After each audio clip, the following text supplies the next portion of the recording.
George obviously had his little off yesterday. Today, struggling a little bit with the rear of the car into that same corner. You can just see it stepping out. And I'm guessing it's hurting his confidence a little bit. Do you know what you can do to help so we can have that little bit more confidence to fight, because it's so close up there? I think interestingly at the end, he was the quickest through that corner.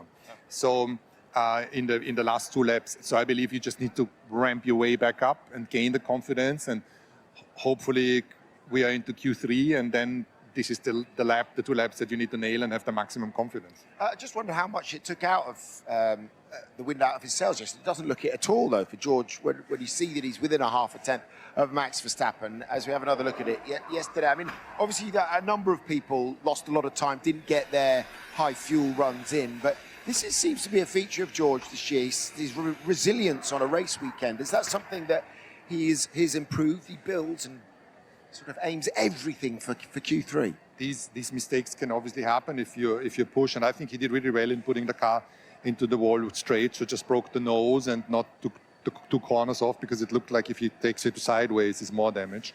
Yeah, he's so mature already, and he feels at ease with a car that is not easy to drive, and I think that is, has come over years now. Well, yeah, imagine next year if he does get the car underneath him and he does stay with you, Toto, and I don't know if you're any close.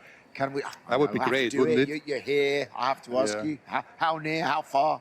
Well, we are like super near. Super near. Days, hours, minutes? Something like that. Okay. So far, Kimi looks to have strong performance this weekend, and it's a track that he's not been to. Do you feel like he's come in with a different mentality maybe for that reason? Yeah, I think since Baku we've seen a big focus. Certainly Europe hasn't helped, because there was so much attention on him, and expectations were so high, and I feel that he has just less work outside in terms of media duties and maybe sponsorship duties, and he's spending all of his time with his engineering team, and that's good. Just go back to Jamie's point on Kimi and what you said to him after Monza, saying, look, it was an underwhelming weekend. He seemed to respond to that. Maybe he could have been 1 place higher in Baku potentially if it all went his way. And then this weekend too, does he respond well when you come out and say these things? How are you kind of massaging that relationship between the pair? I think it's a learning process also with Kimi to what he responds well, and we've always encouraged him, and even encouraged to make mistakes, because this is the last year of these regulations. All the other drivers got used to these cars. It's his first year. He doesn't know the track. He doesn't know all of this world. So for next year, everybody starts with 0, with a car that you need to learn. And in that respect, I think he's just doing a good job, and it seems to have worked to get a little bit of fire under the arse. So we'll see.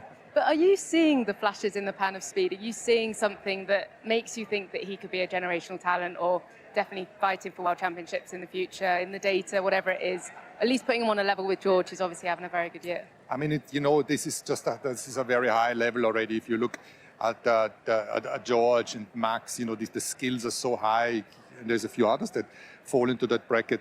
I think actually making into that group would be a success. The junior track record is phenomenal. It's the best probably that we've seen since 10 years in go-karting, exceptional. But Formula 1 is a different ballgame. Yeah, this interview was before the practice 3. We had a good messages for the George Russell. Maybe they were for the new contract days